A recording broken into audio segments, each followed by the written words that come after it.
श्री जगन्नाथ महाप्रभुंकर क्षेत्र श्रीक्षेत्र पुरी निकट में रही सबु स्तर लोक बहु आशा रही पूर्ण करने लक्ष्य श्रीहरि कंस्ट्रक्शन पक्षर पुरी आउ एक नूतन श्रीहरि सिटी आरंभ होगा जाऊँगी।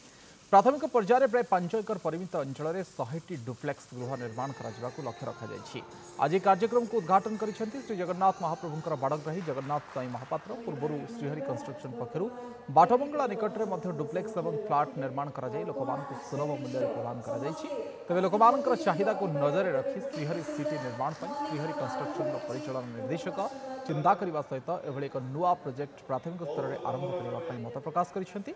प्रथम पर्यायर 100टी डुप्लेक्स करने योजना रही बेले मोटामोटी 400टी डुप्लेक्स निर्माण करने लक्ष्य रही से मत रखिंट। सिटी में लोक समस्त आनुषंगिक सुविधा सहित स्विमिंग पूल जिम आदि व्यवस्था उपलब्ध रखा। श्रीहरि सिटी उद्घाटन उत्सव में अनेक बॉलीवुड और ओलीवुड तारका समागम देखा मिलता। श्रीहरि विहार जहाँकि 2007 आरंभ करूँ 22 शेष होगा खूब भल भाव शेष होती।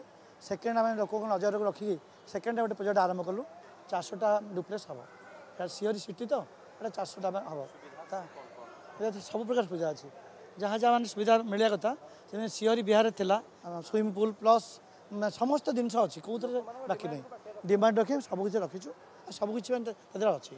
श्रीहरि सिटी नुआ श्रीहरि कंस्ट्रक्शन होता यहाँ सेकेंड प्रोजेक्ट कांधुरा आमर श्रीहरि सिटी ये बहुत बढ़िया है कहीं बहुत गुड़े डुप्लेक्स हम आ लोक मान चाहिदा अच्छी जे श्रीक्षेत्र जातु सुलभ सुलभ कम पैसा भितर टे भल जगटा हाँ आम प्रभु के दर्शन करूँ जिते भक्त मंडली आसती से यहाँ बहुत भल है कान्हू कान्हू तैयारी कर जगन्नाथ से भी सेवायत मिष्टभाषी भल लोक एवं मुझे टीवी माध्यम कहूँ लोक मैंने जिते शीघ्र पारे सुलभ मूल्य बुक करूँ एवं 2 वर्ष भर मजा नियंतु ये रहतु बढ़िया प्रभु दर्शन करेंगे।